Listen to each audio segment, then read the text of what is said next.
From the city planning staff. Tonight, we're conducting a stakeholders meeting, which is an informal information exchange opportunity for the applicant, the developer, to discuss the proposal and to take some questions from you all. I'd like to get you oriented to the property. The site is about 42 acres, shown here in blue and green. Over to the east, to the right, is New 197. This is Old Laurel Bowie Road here, this narrow gray strip. Road station. Allen Station. Okay. We worked hard to get that name changed. Okay. The WB&A trail is down here, and the power lines are over here to the west, running north-south. Access is proposed in this configuration shown here. The property is zoned RR, rural residential, for single-family lot development. What's being proposed is a conservation subdivision of about 80 lots or so. And then the applicant can go into the purposes of a conservation subdivision, but one of the goals is to protect some unique features of a site, some scenic natural features, woodlands, and things of that nature. Under the county subdivision regulations, they have to provide a minimum of 40% of the gross area of the tract as open space, and what they're showing is about 42%. They're encouraged to use, under the subdivision regulations, low-impact development techniques for stormwater, and the sketch plat of this subdivision, when it's reviewed and approved, it's not approved for a lot yield that would come at a future stage in the development review process. This proposal will be discussed Monday night at the City Council meeting, October 1st, 8 o'clock in this room. And at that time, we'll be discussing annexation, and the council will get an opportunity to provide its input and direction to the staff on the applicant regarding the proposal. There is a sign-in sheet in the back of the room, so if you haven't done so, please do that before you leave. And at this point, I'm going to turn it over to the gentleman of the applicant's team. Okay.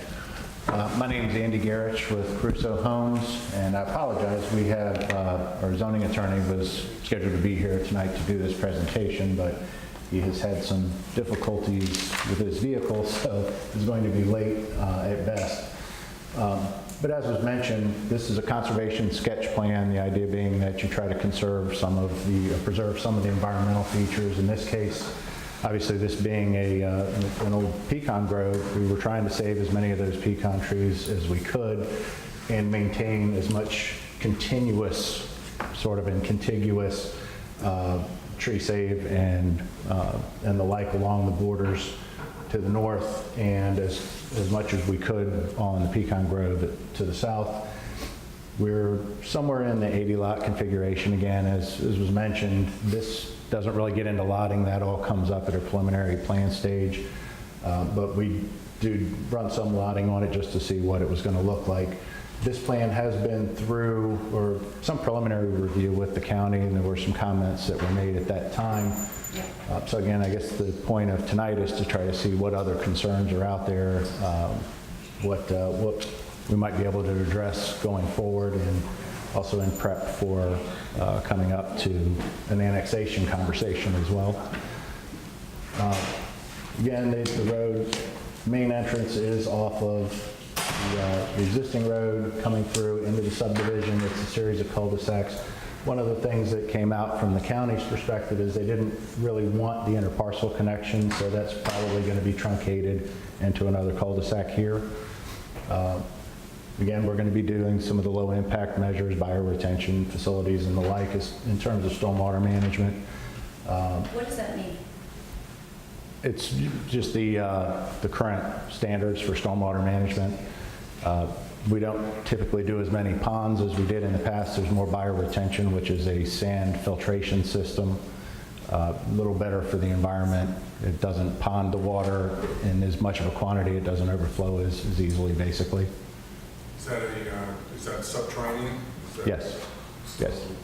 So you end up with in fact, a covered area with a filtration with rocks and Yeah. sand over top? And it will be a mix. There's going to be some of that. There will likely be some ponds, but nowadays the stormwater management plans tend to incorporate a number of different elements. Dry walls is another opportunity that is often employed where we'll take the downspouts, especially on the back of the house, that tend to drain off into the open areas, take those and put them into cisterns and dry wells in the backyards. So the front of the houses will drain to the street, which will go into the typical stormwater management system. And to treat what's coming off the back of the back slope of the houses on the roof, we put them into a dry well typically. But again, that all has to go through the whole process with stormwater management, concept plans and the like. We're not quite there yet. Well, currently, when it really rains, it washes across the road down there, near the mailboxes where you come in. Down That here. is a 100-year floodplain. Yeah. And then, I guess, I don't know if it's not a question, is there a requirement to have a certain amount of offset or setback from the creek? I mean, you're showing Jack and the road, no, the creek right there. There are requirements for setbacks from floodplains and wetlands and that sort of thing. I don't have that number exactly off But the you're top of on my the head. floodplain. Yeah, it actually is a floodplain. It is a floodplain. That road is a floodplain. The road, the entrance road is a floodplain. Yeah, that flood. Yeah, roads are allowed in the floodplains typically, but the houses have a setback. So in order for your road not to flood, what sort of plans have you looked at to ensure that the road doesn't flood every time it rains? Well, at some point, we're going to have to look at, and again, we're pretty preliminary. This is essentially a concept plan at this point, sketch plan. So that all has to be vetted when we go through with the final plans, or really the preliminary plans. We'll have to address what the drainage areas are coming to it, how to accommodate that water flow to get it under the road and past without There's also creating a creek issues. on the other side, and that creek feeds into the Patuxent River, and there's an endangered mollusk in the river. So your additional You're talking about downstream from the Yeah. property or upstream? downstream, where the water drains to. Right. So when you build your road, which goes from being a gravel road, which absorbs a certain amount of water and a few cars that go by, and we're now looking at macadam, or, whatever it is you build out of, and 200 cars, which changes significantly the impact of the water that then goes into that creek and then into the Patuxent. I know that the county was very concerned about that when we met originally. Okay. Something that you're going to need to be thinking about pretty seriously. And I think that's something that's definitely going to have to come up with the stormwater management plans at that time. Certainly needs to be addressed. Have you looked at road and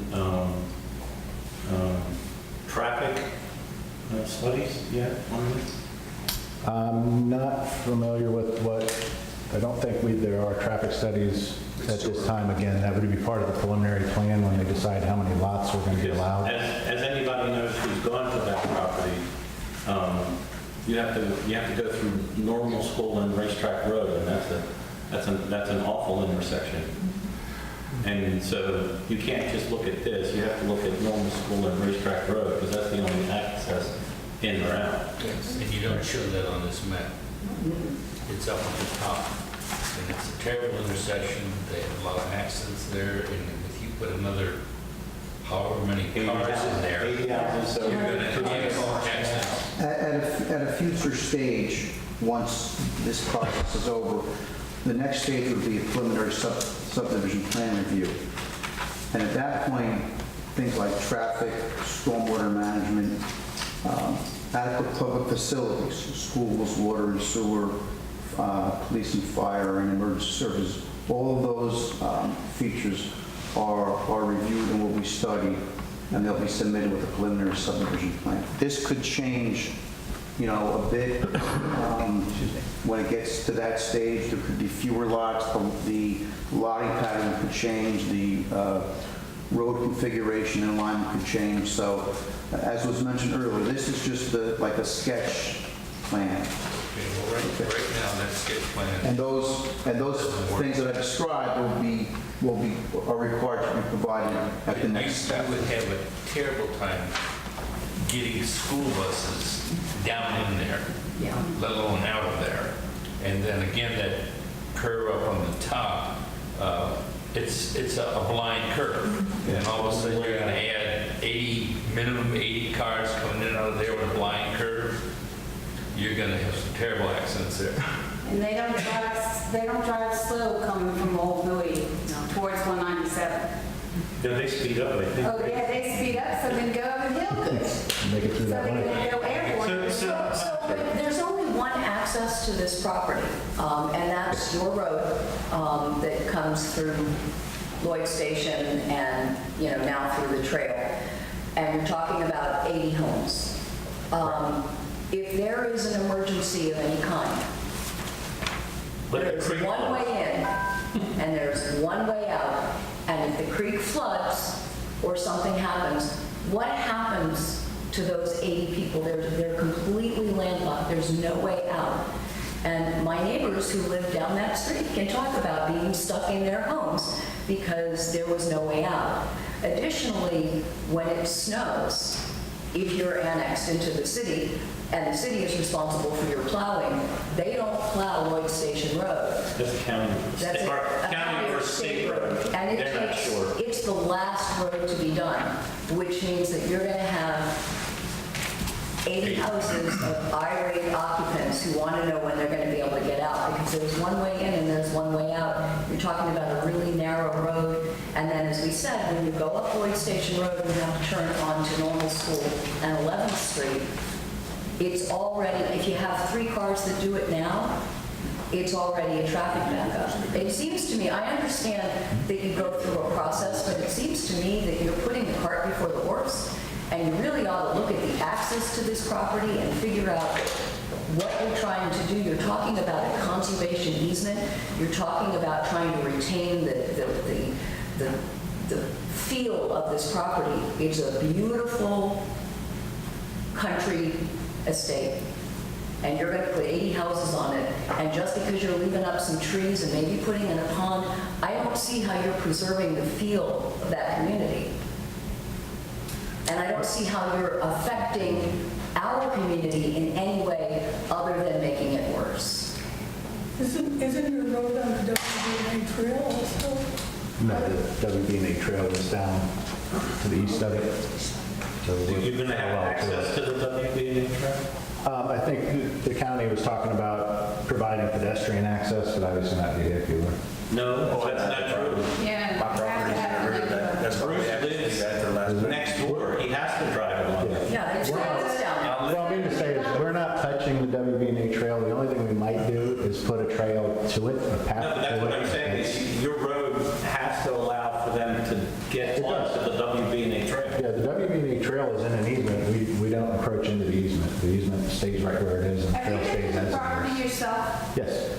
Have you gone down Have the you trail gone down to the his trail, property and actually their gone property? down? Have I gone all the way down to this property? No, I have not. Maybe you ought to Maybe try you that. Because I used to they're drive- past the power lines Right. on the WB&A trail. That's their only Yes. access. Gotcha. And then I'm the next one down. Right. And I spent quite a bit of money building a driveway so I could get trucks in and turn them around. And I have to be able to get onto that trail to get down there. That's been access to this property since the beginning of time. Right. Yeah, and we're not doing anything to that trail. We're not doing anything. No, to that but access. my question is where your road is and where WB&A trail is. They have to be able to get onto the WB&A trail because that's their only way out. Just above your finger, Where the two touch. Go up No, and- no, no. Down. Your road is their access.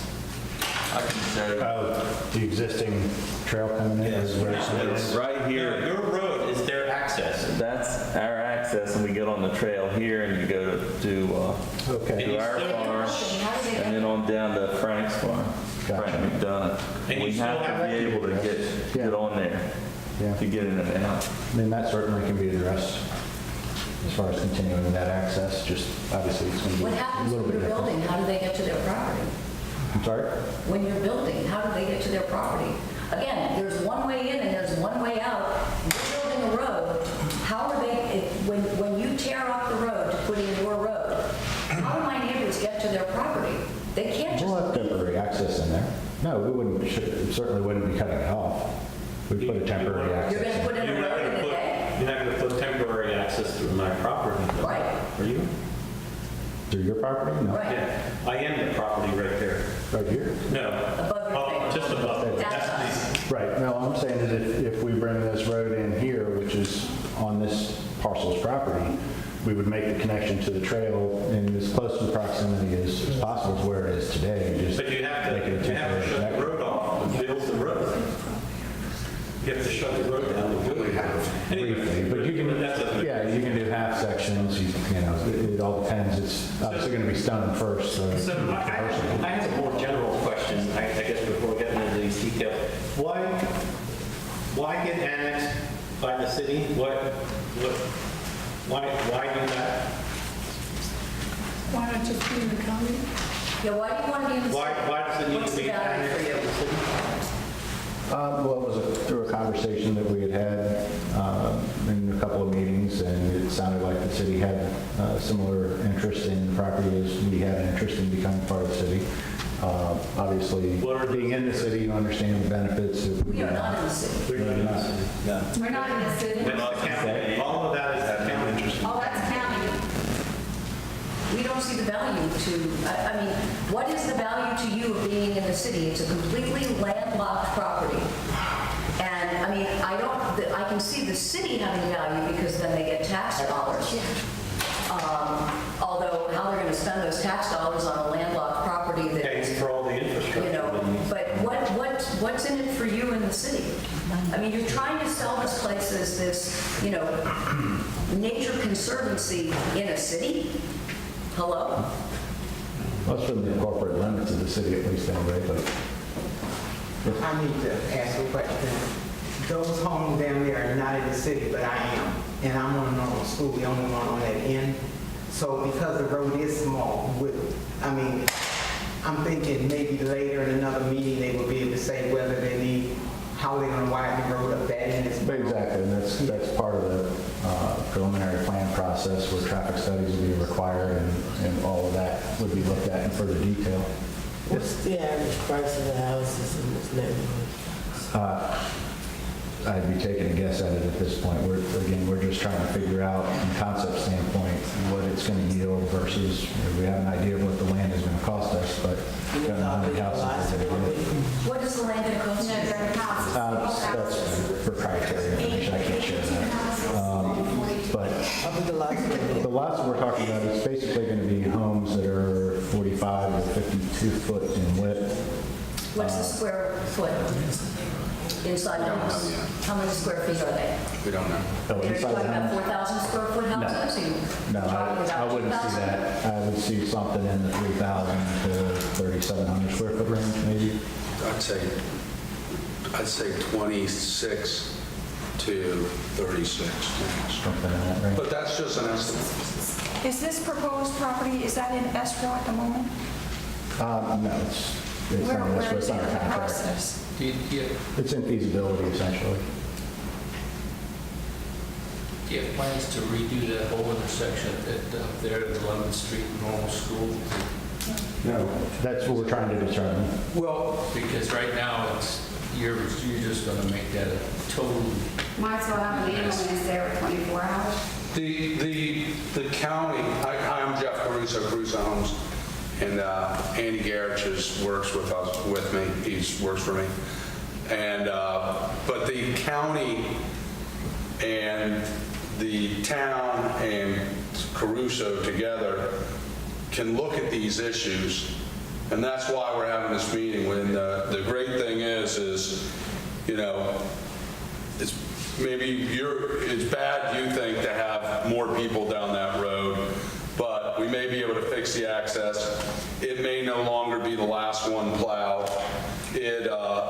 We can fix the water issues, And I'm not guaranteeing that. I'm saying if we can, that's the only way they're going to approve this plan.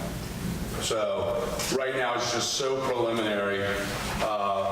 A landowner bought this land with the intentions of eventually developing it. It's his property. He has the right to do that. We're investigating if we can successfully develop it. If, for whatever reason, whether it's, we find out it either can or can't be developed. Right now, of course, it's very questionable whether it can or can't, whether it's feasible, whether it's financially possible within and still have lots that people, we do not want to do low-income housing, but we want to do affordable housing, meaning we don't want these things to start at $750. They won't sell. We need this. What is what you consider will sell? What price? Probably right now in the Bowie market, you could look what's selling. But I mean, we have very big homes in the Bowie market up by Freeway Airport, and those are selling at $700,000 and $800,000 and $900,000. They're on, some of them are as big as an acre lot, and they're huge houses, 35 to 5,500 square feet. Ratchet that down, and I would think that you're looking at, it would be nice to be able to get into the high fours. I don't know if it's possible, but the target would be to have houses available in the fives for sure. And 40-foot house width, we did that on purpose. You could come in here and try to do a much bigger lot. And to do a much bigger lot, you'd get many fewer. You would have to charge a lot more for the lots, a lot more for the houses. And you have a lot of little mini mansions in here, but we really don't feel that's the character of Bowie. So $7 million is what you're talking about at $450,000 a house. $37 million. Everybody just hear that? He's going to make $37 million. Exactly. I would keep every penny of that. No, I realize you won't, but that's a whole lot of money to come in and destroy a beautiful piece of property. In addition to their concerns about the land itself, right? I think the biggest mess up in there is that road, that 11th Street and up there, because it's a challenge. And I can't see how you can get around that, even building a whole new road, unless you take that dark blue road and turn it right and go straight over to 197 down here somewhere. Right, we're not engineers. I'm not an engineer. Actually, he's an engineer by school, but he's not a practicing engineer on this. Been a lot of years. But that's, we don't pretend to know that. And also, we're joking around about the $37 million. Naturally, if you look at all the costs involved, it's amazing what a small margin is left when you look at the amount of risk taken. So don't do it. I'm with you. That's what we do for a living. Do it in somebody else's So I have another question. What utilities are you looking at bringing in? He's off the bridge. Water, sewer, gas if we can get it, electric, Verizon. Where's it come? Yeah, so the sewer, there is no sewer there now, and there's no water. Well, city water, so Yep. No, it's not adjacent, that's for sure, and that's part of the process is how far is it, what would we have to go through to get it? And really part of the reason for this meeting is to hear these concerns rather than to figure all these out and then come to you and say, we're going to do this and like it or leave it type of thing. Right, but I want to hear what you have. You weren't going to be doing septic and No. anything. Well, it wasn't the intent. Yeah. He knows it is. Not as much. Bringing water line. What about existing electrical infrastructure down there? Is there nothing in it? I don't know. I doubt it. As far as the electric infrastructure? Yeah. I haven't gotten that far into it, to tell you honest with I you. really think y'all was just part of the horse on this one. I wish you guys could have been a lot more prepared before you brought that to us. 'Cause I feel like we're asking you a lot of questions that you don't know, but you say this is supposed to be preliminary, but to me, you should be looking at schools, school buses, roads, water infrastructure, and all that before you even come up with a sketch drawing that says, is this feasible? Well, to me, everything I hear sounds like it's not feasible, or it's going to cost a whole boatload of money, and it's not worth it. For everybody who doesn't want it. No offense, we have to leave, but we're with these guys. Well, and I apologize, again, I wasn't prepared to come up here and speak to this. We had an attorney that was going to be here to do this. He called and said he can't make it. Yeah. His Again, he car. had car problems and flat tire and such. But I know the engineers have looked into the water and the sewer, and it is possible to get to it. It's a matter It's of, all possible. I think it's possible, yeah, yes. exactly. It's just a matter of how far, how much. Yeah. But again, if there's 80 lots, maybe it makes sense. If there's 40 lots, maybe it doesn't. So that's the whole point of having the conversation, is to see, what are the concerns that are out there and what Well, are I we know that going when to have we to met with address. parking planning initially, I was there, and I know that parking planning brought up a lot of concerns. And there has not been another meeting, there has not been any follow-up since that. We were supposed to have done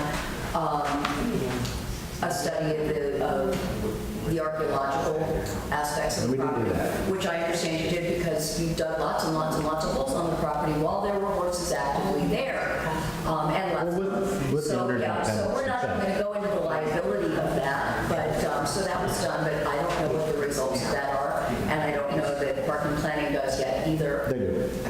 When is that going to be shared with the community, with the persons of interest? Be part of the hearing process with parking planning. Then there's also the endangered policy downstream. There's maintaining the road in a floodplain. And there is still a little bit of concern about whether or not you actually have enough room when you consider where the creek is for your 60-foot access, your right-of-way, whether or not you actually have enough room to put a road there because of the creek. And it seems to me that these are some really basic things that need to be addressed before you start your site plan. You know, I mean, as far as I can tell, the purpose, your conservation site plan is basically, you're leaving the trees. And you're leaving the creek that's not Yeah. developed. I mean, I don't see how that's a conservation site plan. You're taking horse pasture that's already open and you're putting houses on it, and you're leaving all the trees that, and I'm not complaining that you're leaving the trees between that property and my property, trust me. But, so you're leaving trees. Well, it's the county process for a conservation sketch plan, is that you over-reserve the open spaces and you make them as large and contiguous as you can, as opposed to doing a by right type of thing where you can lot far further into it and save But far how fewer much open open space is there? It spaces. looks to me like your conservation is trees. And then everything else is road and houses. Which is- and people's yards, which is not what I would call open space. That's the way Park and Planning had indicated that they wanted it. They wanted to preserve as much of the pecan grove as possible, as opposed to some of the field areas and the like. It seems like the best way to conserve it, in my opinion, is leave it alone. Yeah.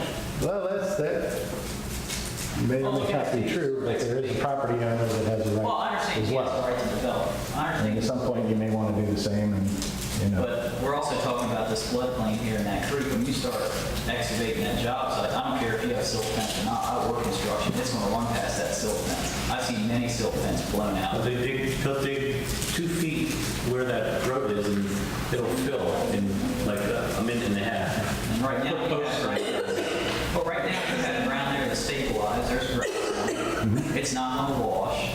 It's a win-win situation between the environment and everything, conservation and the environment. Yeah.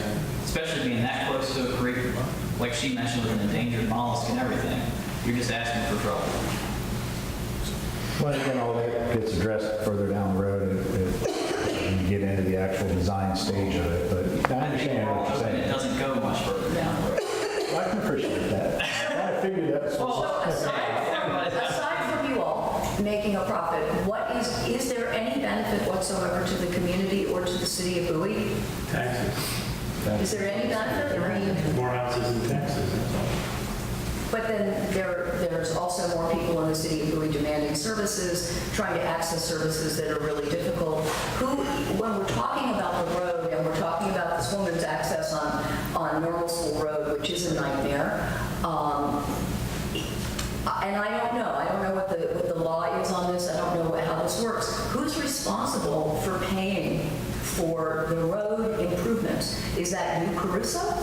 Or is that city of Bowie, if you're annexed into the city? Is that the county, my taxes?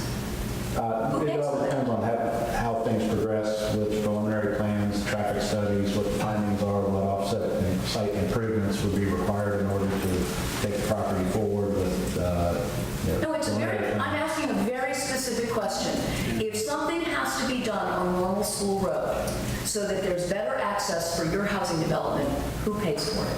That's a good question, and what happens is we would be bringing a lot of taxpayers in, so potentially the city or the state might see this as a reason to upgrade that road. They may say, Caruso, if you want something, you give something. There's many different, it's impossible for us right at this moment to give you that answer. But it is ultimately, there is a process, and in the process, people like yourself are constantly invited to participate, and, we all find out these answers as we go.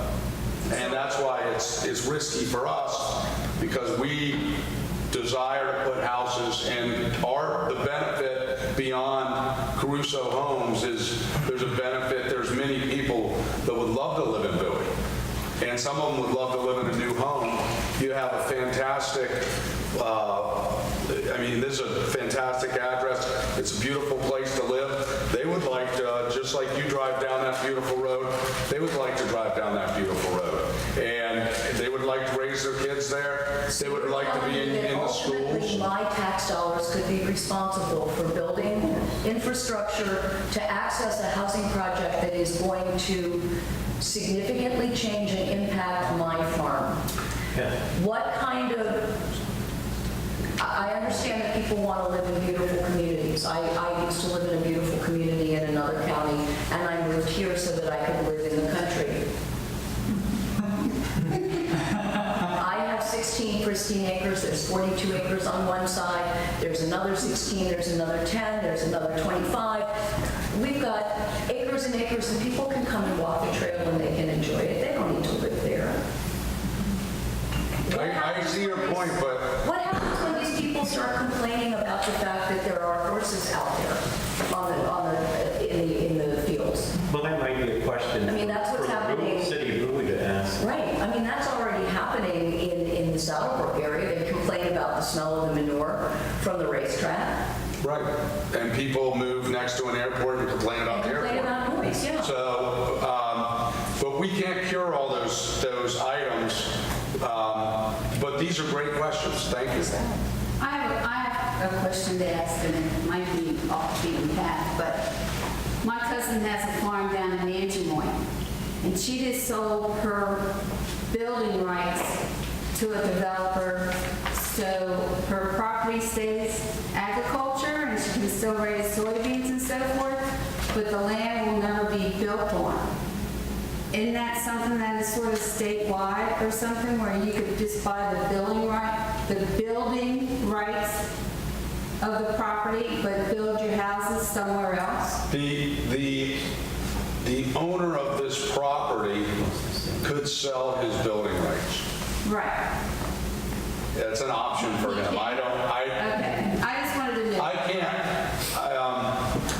I can't sell the building rights and then build somewhere else, technically, no. Okay. But the owner, that is an option for the owner. He has a right to try to develop it. He has a right to sell it to anybody he wants, including potentially some sort of preservation group. Okay, I was just wondering about that. I think what Mrs. Reed was getting at about people moving in and complaining about the horses is historically, when you have a farm that's been there for 100 years, 200 years, 80 years, 50 years, or whatever, and you build a development next to it, and then everybody complains about the guy running his combine or his tractor or have horses. Historically, the farmer loses. You can't, so you're basically, by building this down here, you're basically ruining our hillside, this little tract of land we have built here that's still a holdout. And that's kind of, I think, what we're really concerned about. And it's, there's not many farms left in this area. And the fact that we have this little hillside tucked in here, I think everybody's really proud of it. So I think you're stepping on a lot of toes by trying to do that. And I understand the man has this right to build, but I think you're going to hit a lot of opposition, at least from us.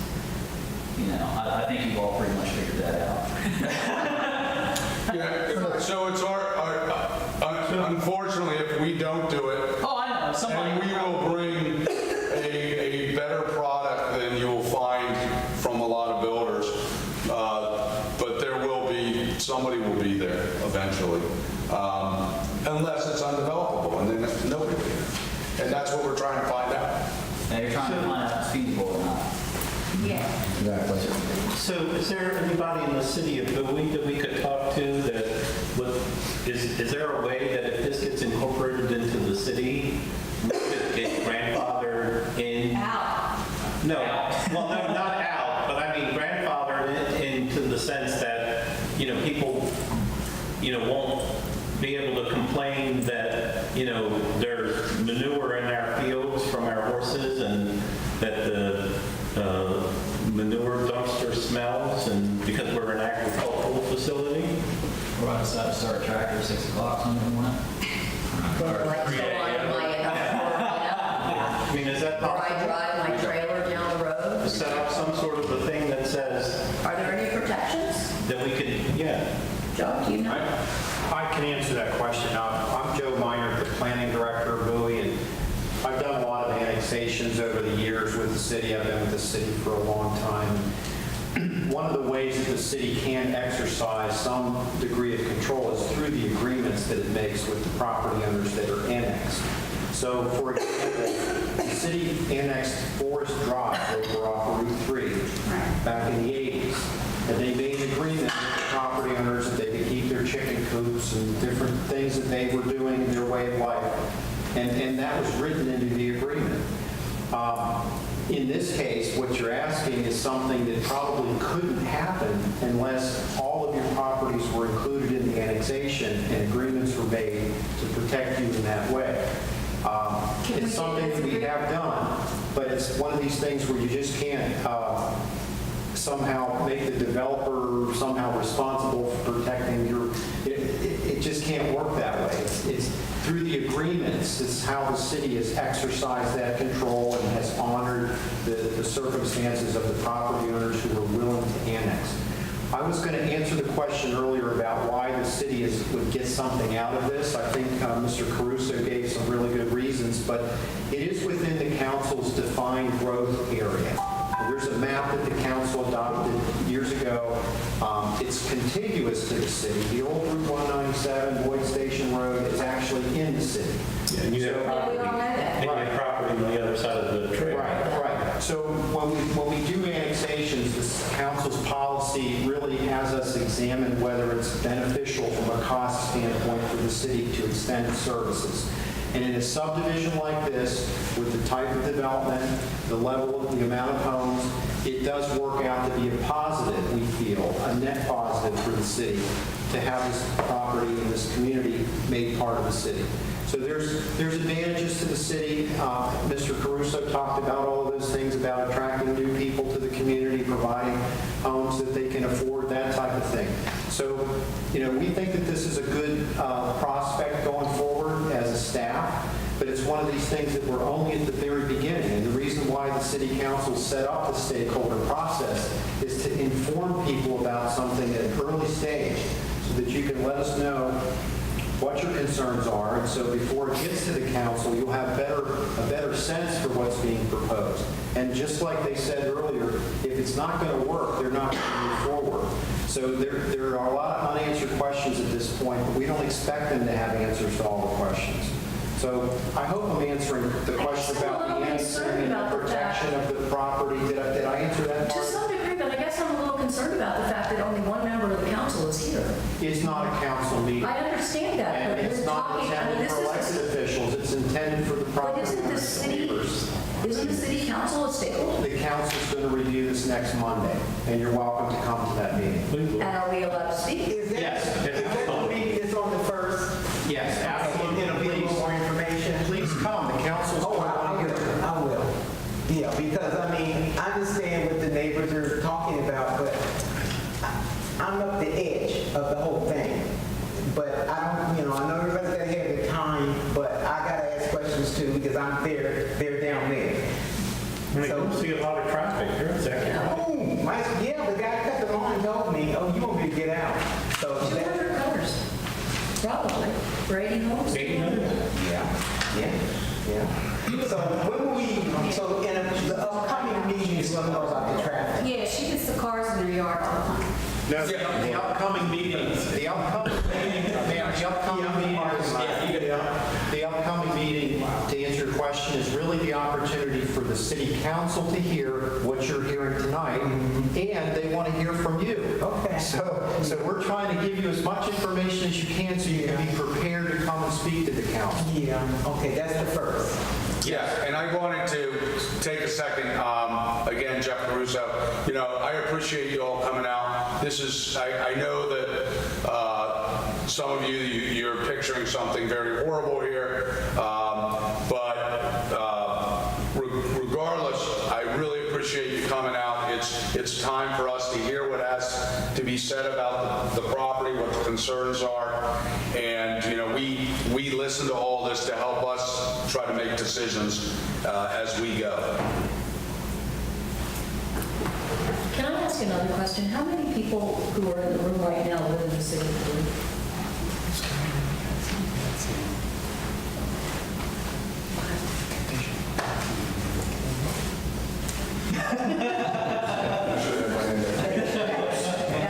Yeah, so I guess we should thank the city of Bowie for being inviting enough to allow all the stakeholders and their neighbors who might live in the county to participate.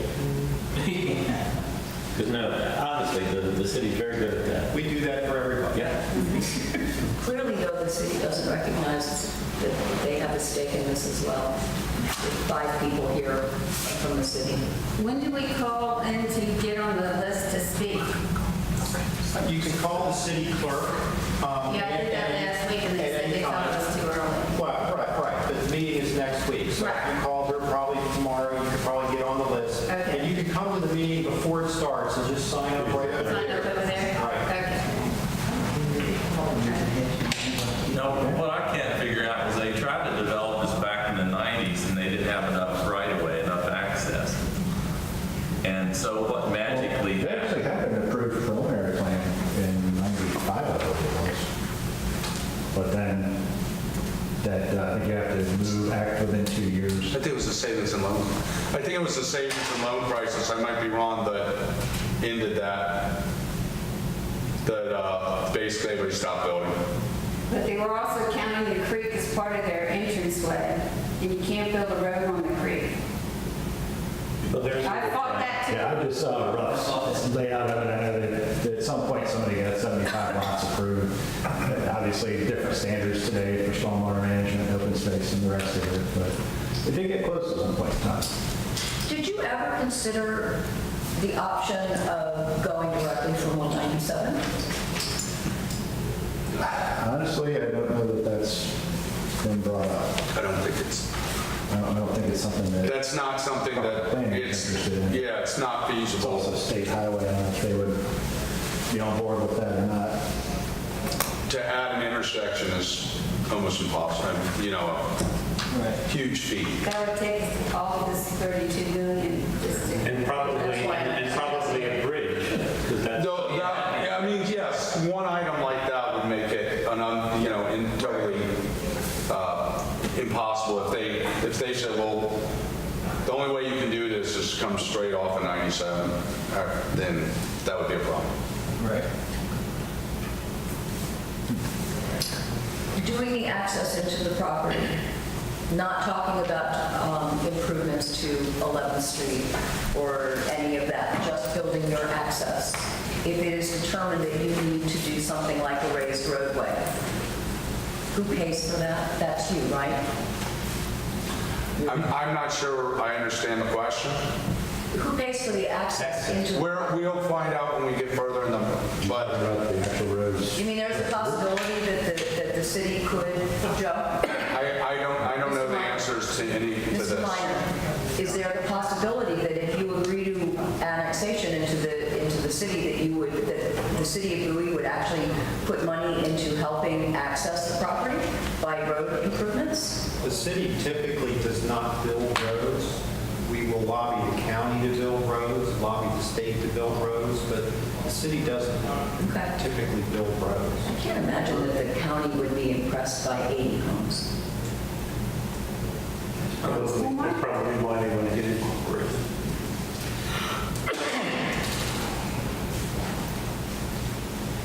I have a question. So right now, the way I understand it, you're running down two parallel tracks. So you're working the issue with the county to develop that property, and you're also working with the city of Bowie for the annexation to build that property. So, you know, if the city of Bowie doesn't want to proceed with this, it's not feasible to proceed, then you will continue the development of that property with the county. Or if the county, for whatever reason, they bail out, then the process falls on the city to move forward with the development process. Is that accurate? The county can bail. The county doesn't have anything that should stop them from developing. The county isn't.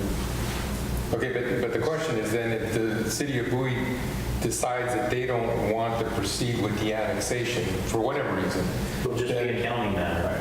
Okay. So the building will continue with the county. That'll be the process. Yeah, I think the thing is that they're looking for the city to support what they want to do so that it will make it easier to get through the county. You know, and there's a lot of things involved in that. But if the city is not in favor of it, it's a judgment that they'll have to make as far as whether they want to go down to the county and try to pursue the approval, knowing that the city is going to resist them. But the county has the final say in it, and the city doesn't have any authority. We don't have zoning or planning authority. So the most we can do is get in somebody's way if we're not happy with what's proposed. I have a question. I was just listening to the figures where I don't know, 37 million, stuff like that, and you earning money and stuff like that. And where does Bowie earn money from this thing as well? There's taxes. So they earn money from taxes? As the properties are developed, each single-family homeowner will pay a city tax as well as the county tax. And so the city gets revenue that we wouldn't otherwise get. Is there a tax? Oh, excuse me, go ahead. Okay. If you go ahead and you build this, if everything plans out the way you would like it, the neighboring farms, is their value going to go up or is it going to go down? Oh, yeah, it'll go up. I mean, long term, this is a windfall for us. Yeah. Just think if I want to sell 16 acres and then somebody can put up 32 houses. Yeah. Because I'm zoned rural residential, same as that property. And I'm fighting it. The people are kind of damned here then. Yeah, we're all too. Yes. Yeah, we all are now. Not sure I follow as far as. It seems like you hold all the cards. No, actually, I think the county holds more of the cards. That would be nice, but it's absolutely not the case. And I'm saying this because I lived in San Diego. Okay. And what I'm hearing is the same thing I heard over there in a small community that was supposed to be ranch land, and a company came in just as you are, and everything changed, and the values did go down. Well, we've had like we said, there's a landowner that owns knows this, he called a broker who called builders and asked, and in fact, they didn't call every builder. They called some that they felt did better than average product and asked them to come look at his property and see if we could try to bring it through the development process. And, so that's what we're doing. And believe me, our intentions are good, not to hurt anybody. Naturally, you all have your, what you do for a living and where you live. We're happy to hear what you have to say. And we take that into consideration. Right now, we still would love to develop this property. I think it's beautiful. It has good access. We think it's a fantastic. It doesn't have good access. You better not say that. It really doesn't have good access. Okay, it has a drop. It's in a nice town. It has access. It has an access. It's in a beautiful town. It's a beautiful property. It won't be when it has 80 houses on it. It'll be a subdivision. That's not beautiful. That's what we would like to say. But thank you. And so we hear you loud and clear. And maybe if somebody else has something else they want to say, that we'd be interested if there's something kind of Maybe build fewer. Where's your break-even point? 25 houses? We couldn't possibly know. Because they don't know how much it's going to take to get water and sewer down there. That's right. They have no clue. They haven't even gone that far. Permits would be required, et cetera. Has the property been sold yet or no? No. They're not coming in late. The property has not been sold? No. Yeah. They Okay. have a contingent So contract. is the owner also putting this out to bid to other developers? We have it right now an option to purchase the property. We are doing a due diligence study. But I want any of you to sit at Normal School Road and 564 11th Street on rush hour, either morning or night, and try to get out safely. Doesn't have to be rush hour. No, it doesn't have to be rush hour, but sit there and do it safely. It'll take you a while, I assure you. 200 cars. Because I know when the light changes at 197 and Racetrack. Because I can get out of my property and I'm down on 10th Street, at least a half a mile away. So it's not a safe access to or from. And I've lived there my entire life. Now, I have a question, and it might be way too far down the line, but as Caruso, do you hold on to the development until you sell all the properties, or do you sell it off before the development is? So we would typically develop the property, build the homes, and sell every last one of them. So it would be Caruso until the last property is sold? Correct. That's our goal. That's typically our